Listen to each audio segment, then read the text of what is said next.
Saudi আরবের যুবরাজ মোহাম্মদ বিন সালমান টেলিফোনে আলাপকালে ইরানের প্রেসিডেন্ট মাসুদ পেজেশকিয়ানকে বলেন, আজ পুরো মুসলিম বিশ্ব আপনার পাশে আছে। শনিবার এক টেলিফোন আলাপের সময় সৌদি যুবরাজ এ মন্তব্য করেন।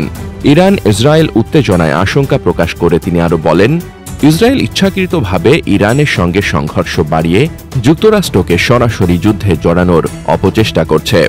মোহাম্মদ বিন সালমান বলেন, রিয়াদ বিশ্বাস করে তেল আবিব এ উত্তেজনা বাড়িয়ে মার্কিন যুক্তরাষ্ট্রকে মধ্যপ্রাচ্যের এই সংঘর্ষে টেনে আনতে চায়। তবে সৌদি আরব নিশ্চিত ইরান বিচক্ষণতার সঙ্গে এই ষড়যন্ত্র মোকাবেলা করবে এবং ইসরায়েলের উদ্দেশ্য ব্যর্থ করে দেবে।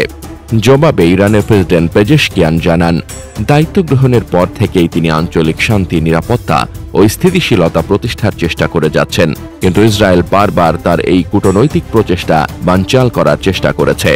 তিনি আশাবাদ ব্যক্ত করেন, ইরান ও সৌদি আরব একসঙ্গে কাজ করে পুরো অঞ্চলে শান্তি ফিরে আনতে পারেন। প্রসঙ্গত, শুক্রবার রাত থেকে ইসরায়েল ইরানের ভূখণ্ডে একাধিক হামলা চালিয়েছে। প্রথম দফায় আঘাত হানা হয় ইরানের আকাশ প্রতিরক্ষা ব্যবস্থা ও পরমাণু স্থাপনায়। এ সময় ইরানের শীর্ষ সামরিক কর্মকর্তারাও ইসরায়েলি হামলার লক্ষ্যবস্তুতে পরিণত হয়। তবে দ্রুতই মার্কিন পররাষ্ট্রমন্ত্রী মার্কো রুবিও এক বিবৃতিতে জানান, এই অভিযানে যুক্তরাষ্ট্র কোনোভাবেই জড়িত নয়। এর পরপরই ইরান ও তেল আবিব ও জেরুজালেমের অভ্যন্তরে পাল্টা হামলা চালায়। ইরানি কর্মকর্তারা জানিয়েছে, এই অভিযান যতদিন প্রয়োজন ততদিন চলবে।